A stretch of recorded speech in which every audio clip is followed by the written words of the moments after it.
Hi friends, എല്ലാവർക്കും സ്നേഹപൂർവ്വം ഷാമ സീരിയലിലെ പുതിയൊരു റിവ്യൂയിലേക്ക് സ്വാഗതം. ഇതിനകത്ത് തന്നെ കാണിക്കുന്നത് നമ്മുടെ വരുണും ബിജുവും കൂടി സംസാരിക്കുന്ന ഒരു ഭാഗമാണ്. വരുൺ ഇങ്ങനെ ഭയങ്കര സന്തോഷത്തിൽ നിൽക്കുന്ന സമയത്ത് ബിജു ചോദിക്കുന്നുണ്ട്, ഇന്ന് എന്താണെന്ന് അറിയില്ലല്ലോ, ഭയങ്കര സന്തോഷത്തിലാണല്ലോ. അപ്പോൾ വരുൺ പറയുന്നുണ്ട്, എനിക്കിന്ന് കുറച്ച് സന്തോഷം കൂടുതലാണ്, കാരണം ഞാനിന്ന് എൻ്റെ പ്രിയപ്പെട്ടവളെ കാണാൻ പോവായില്ല, ആര് തടഞ്ഞാലും എനിക്കൊരു പ്രശ്നവുമില്ല, അവളെൻ്റെ പ്രിയപ്പെട്ടവളാണെന്നൊക്കെ ഇങ്ങനെ പറയുമ്പോൾ ബിജു ചോദിക്കുന്നുണ്ട്, എവിടെ ആരാളെന്നൊക്കെ ചോദിക്കുമ്പോൾ വരുൺ പറയുന്നുണ്ട്, നാളെ ഞാൻ അവളെ കാണാൻ പോകും, പുഴക്കടവിലാണ്, ഞാൻ അവളെ കണ്ടു എന്നൊക്കെ ഇങ്ങനെ വരുൺ പറയുന്നുണ്ട്. ഇതെല്ലാം ഇതേ സമയം തന്നെ പ്രിയങ്ക ഇങ്ങനെ ഒളിഞ്ഞു കേൾക്കുന്നുണ്ട്. ക്ഷേത്രക്കുളവിലായിരിക്കും, എന്തായാലും അത് ചേച്ചി തന്നെയായിരിക്കും, അപ്പോൾ അത് കണ്ടുപിടിച്ചിട്ടേ ഇനിയുള്ള ബാക്കി കാര്യം എന്നിങ്ങനെ പ്രിയങ്ക മനസ്സിലും വിചാരിക്കുന്നുണ്ട്.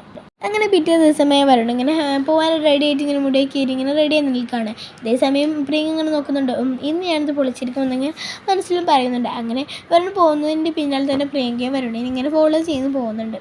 പിന്നെ കാണുക രാധികയാണ്. രാധിക ഇങ്ങനെ പുഴക്കഴിവിൻ്റെ അടുത്തായിട്ട് ഇങ്ങനെ തിരിഞ്ഞ് നിൽക്കുന്നുണ്ട്. ആ സമയത്ത് വരുൺ വന്നിട്ട് ഇങ്ങനെ രാധികയുടെ പിന്നിൽ ഇങ്ങനെ തൊടുമ്പോൾ രാധിക എന്നിങ്ങനെ വിളിക്കുന്നുണ്ട്. ആ സമയത്ത് എന്നിട്ട് ഇങ്ങനെ രാധിക എന്നിങ്ങനെ വിളിക്കുമ്പോൾ രാധിക ഇങ്ങനെ പെട്ടെന്ന് തന്നെ തിരിയുന്നുണ്ട്. എന്നിട്ട് വരുൺ പറയുന്നുണ്ട്, ഈ പേര് എന്ന് പറയുന്നതാണ് എന്തോരം കഷ്ടപ്പെടുമെന്ന് അറിയാമോ, ഈ പേരറിഞ്ഞ് ഞാൻ കുറേ പ്രയാസങ്ങളും അതൊക്കെ സഹിച്ചു, ശരിക്കും ഈ പേര് തൻ്റെ പേര് തന്നെ അല്ലേ എന്നിങ്ങനെ വരുൺ രാധികയോട് ചോദിക്കുന്നുണ്ട്. അപ്പോൾ രാധിക ഇങ്ങനെ ഒന്നും മിണ്ടാതെ നിൽക്കുന്നുണ്ട്. വരുൺ ഇപ്പോൾ എന്തിനാ ഇങ്ങോട്ട് വന്നത്, അത് പറഞ്ഞിട്ട് വേഗം പോകാൻ നോക്കിയെന്ന് ഇങ്ങനെ പറയുമ്പോൾ വരുൺ പറയുന്നുണ്ട്, എനിക്കറിയേണ്ട കുറച്ച് കാര്യങ്ങളുണ്ട്. അതിലൊന്നാമത്, ഞാൻ താലി കെട്ടിയത് തൻ്റെ കഴുത്തിലാണ്, എനിക്ക് നല്ല ബോധ്യമുണ്ട്.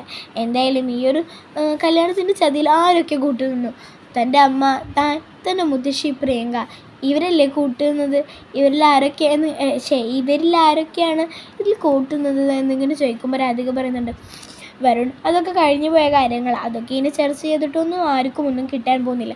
പ്രിയങ്ക ഇപ്പോൾ തൻ്റെ ഭാര്യയാണ്, അത് താൻ എന്താ മനസ്സിലാക്കാത്തതെന്നിങ്ങനെ രാധിക വരുണിനോട് ചോദിക്കുമ്പോൾ വരുൺ പറയുന്നുണ്ട്, അവളെൻ്റെ ഭാര്യയല്ല, ഞാൻ അവളെ കഴുത്തിൽ താലി കെട്ടിയിട്ടില്ല, ഞാൻ താലി കെട്ടിയത് തൻ്റെ കഴുത്തിലാണ്, അതൊക്കെ കഴിഞ്ഞു പോയില്ലേ, തൻ്റെ ഭാര്യ പ്രിയങ്കയാണെന്ന് രാധിക വീണ്ടും ഇങ്ങനെ പറയുമ്പോൾ വരുൺ പറയുന്നുണ്ട്, എനിക്കതൊരിക്കലും അംഗീകരിക്കാൻ കഴിയില്ല. എന്തായാലും ഇന്ന് താൻ എല്ലാതും എനിക്ക് പറയണം.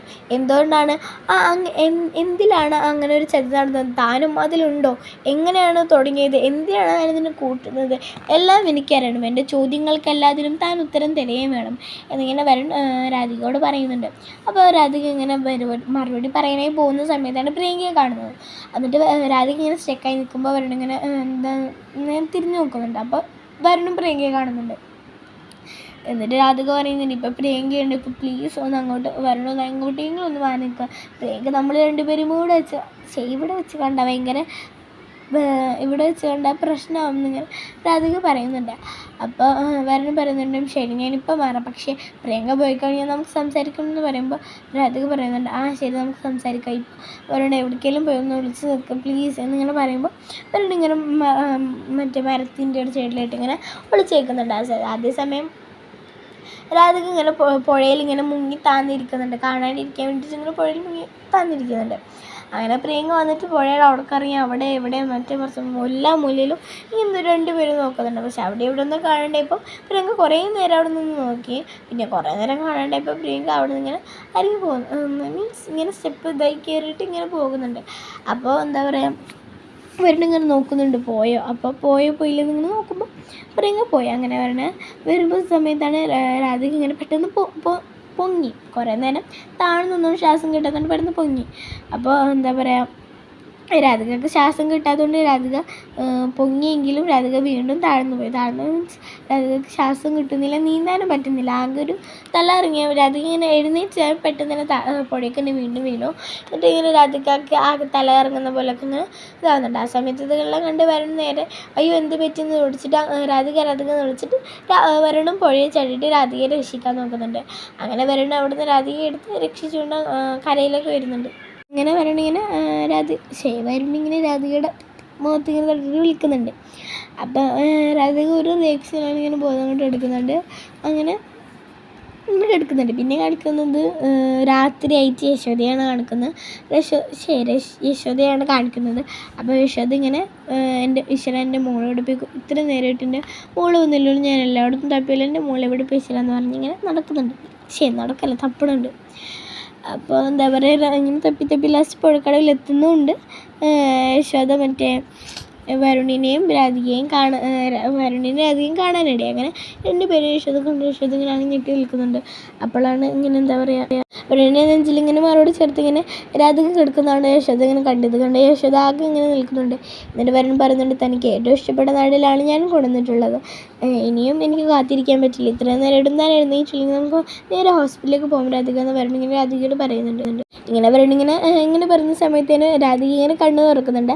അപ്പോൾ ഇങ്ങനെ കണ്ണ് തുറക്കുമ്പോൾ വരുൺ പറയുന്നുണ്ട്, താൻ കണ്ണ് തുറന്നു, എന്തായാലും നന്നേന്ന് ഇങ്ങനെ പറയുമ്പോൾ വരുൺ ഹോസ്പിറ്റലിൽ പോയാലോ നമുക്കൊന്നിങ്ങനെ പറയുമ്പോൾ രാധിക പറയുന്നുണ്ട്, വേണ്ട, എനിക്ക് ഹോസ്പിറ്റലിൽ പോകണ്ട, എനിക്ക് വീട്ടിൽ പോകണം. എത്ര നേരെ വീട്ടിലുള്ള എല്ലാവരും പേടിക്കും, അവരൊക്കെ ഇപ്പം എന്നെ തിരക്കാൻ തുടങ്ങിയിട്ടുണ്ടാകും, കുറേ നേരമായില്ലേ, വരുൺ നമുക്ക് ഹോസ്പിറ്റലിൽ പോകണ്ട, എനിക്ക് വീട്ടിൽ പോകണം എന്നിങ്ങനെ രാധിക പറയുമ്പോൾ വരുൺ പറയുന്നുണ്ട്, തനത് ശാന്തമാവ്, എൻ്റെ ഭാര്യയെ സംരക്ഷിക്കേണ്ട കടമ എനിക്കില്ല, ഞാൻ വീട്ടിൽ കൊണ്ടുവന്നേക്കാം, അതൊന്നും വേണ്ട, ഞാൻ ഇവിടുന്ന് നടന്നു പോയിക്കോളും, എല്ലാവരും പേടിച്ചു, ഇത്രയും നേരമായി എന്നൊക്കെ ഇങ്ങനെ പറയുന്നുണ്ട്. വരുൺ പറയുന്നുണ്ട്, ആ നേരം കുറേ ഞാൻ കൊണ്ടാക്കാം, തൻ്റെ ഈ വാശി ആരോടെ, എന്നോടോ അതോ തന്നോട് തന്നെയാണോ ഈ വാശി, ഞാൻ കൊണ്ടാക്കി തരാൻ രാധിക എന്നിങ്ങനെ പറയുമ്പോൾ രാധിക പറയുന്നുണ്ട്, വേണ്ട, ഇത് നടന്നു പോയിക്കോളാം, എനിക്കറിയാവുന്ന വഴി തന്നെയാണെന്നിങ്ങനെ പറഞ്ഞ് എഴുന്നേറ്റിരിക്കുമ്പോൾ രാധിക ഇങ്ങനെ വീഴാൻ പോകുന്നുണ്ട്. ഇതെല്ലാം കണ്ടും കേട്ടും ഞെട്ടിത്തെറിച്ചുകൊണ്ട് ഇങ്ങനെ യശോദ ഇങ്ങനെ നിൽക്കുന്നുണ്ട്. യശോദ എന്നിട്ട് അങ്ങോട്ട് പോകുമ്പോൾ യശോദ മനസ്സിൽ പറയുന്നുണ്ട്, വേണ്ട, ഞാനിപ്പോൾ അങ്ങോട്ട് പോയി കഴിഞ്ഞാൽ മനസ്സിലാവും, ഞാനും ഈ കല്യാണത്തിൻ്റെ ഈ ചതിൽ കൂട്ടുണ്ടെന്ന് മനസ്സിലാവുമെന്ന് പറഞ്ഞുകൊണ്ട് യശോദ വീണ്ടും പിന്നോട്ട് മാറുന്നുണ്ട്. അപ്പോൾ ഞാനിപ്പോഴും ജീവിച്ചിരിപ്പുണ്ട്, എനിക്ക് വിശ്വസിക്കാനേ പറ്റുന്നില്ല, താൻ അതൊക്കെ വിട്ടു, ഞാൻ പിന്നെ മരണത്തിന് വിട്ടു കൊടുക്കുമെന്ന് എനിക്ക് തോന്നുന്നുണ്ട് എന്നിങ്ങനെ വരുൺ രാധികയോട് പറയുമ്പോൾ രാധിക ഇങ്ങനെ എനിക്ക് വീട്ടിൽ പോകണമെന്ന് വീണ്ടും പറഞ്ഞുകൊണ്ടിരിക്കുമ്പോൾ വരുൺ പറയുന്നുണ്ട്, ഞാൻ കൊണ്ടാക്കി തരാം, ആരും കാണാൻ ഞാൻ എത്തിച്ചാൽ പോരെ എന്നിങ്ങനെ പറഞ്ഞ് വരുൺ ഇങ്ങനെ രാധികയെ രാധിക തല ഇറങ്ങുന്നുണ്ട്. ഇങ്ങനെ രാധികയെ പിടിച്ച് കാറിൽ കയറ്റുന്നുണ്ട്. ഇതെല്ലാം കണ്ട് യശോദ വീണ്ടും ഞെട്ടിത്തെറിച്ചുകൊണ്ട് നിൽക്കുന്നുണ്ട്. ഇങ്ങനെ ഇതൊക്കെ കണ്ട് യശോദ അങ്ങനെ ജസ്റ്റ് ഒന്ന് മാറി നിൽക്കുന്നുണ്ട്, അവർ കാണാണ്ടിരിക്കാൻ വേണ്ടിയിട്ട് ഒന്ന് മാറി നിൽക്കുന്നതാണ്. അങ്ങനെ വരുൺ ഇങ്ങനെയൊക്കെ രാധികയെ കാറിൽ പിടിച്ച് കയറ്റുന്നുണ്ട്. രാധികയെ കാറിൽ പിടിച്ച് കയറ്റുന്നതിന് തൊട്ട് മുമ്പാണ് നമ്മുടെ പ്രിയങ്കയുടെ കോൾ വരുന്നത് കേട്ടോ. അങ്ങനെ പ്രിയങ്ക ഇങ്ങനെ വരുണിൻ്റെ ഫോണിലേക്ക് വിളിക്കുന്നുണ്ട്. എന്നിട്ട് വരുൺ എടുക്കുന്നുണ്ട്, എന്താണെന്ന് ചോദിക്കുന്നുണ്ട്. അപ്പോൾ പ്രിയങ്ക പറയുന്നുണ്ട്, ഇത്ര നേരമായിട്ട് വീട്ടിലോട്ട് വരാറായില്ല, നേരം ഉരുട്ടിയല്ല, എവിടെയാണെന്ന് ചോദിക്കുമ്പോൾ വരുൺ പറയുന്നുണ്ട്, അതൊന്നും എനിക്ക് തന്നോട് പറയേണ്ട കാര്യമില്ല, ഞാൻ എവിടെയായാലും തനിക്കെന്താ എന്നിങ്ങനെ ചോദിക്കുമ്പോൾ പ്രിയങ്ക പറയുന്നുണ്ട്, വേഗം ഒന്ന് വരാൻ നോക്കുമെന്ന് പറയുന്നുണ്ട്. എനിക്ക് ഇഷ്ടമുള്ളപ്പോൾ വരും, എനിക്ക് ഏറ്റവും ഇഷ്ടമുള്ള മാനം തന്നെ സ്നേഹിക്കുന്ന ഒരാളുടെ എടുത്താൽ എന്നിങ്ങനെ പറയുമ്പോൾ പ്രിയങ്ക ചെറിയൊരു അപാകതയും ദേഷ്യവും ഇതൊക്കെ തോന്നുന്നുണ്ട്. എന്നിട്ട് പ്രിയങ്ക പിന്നെ അങ്ങോട്ട് പോകുന്നുണ്ട്.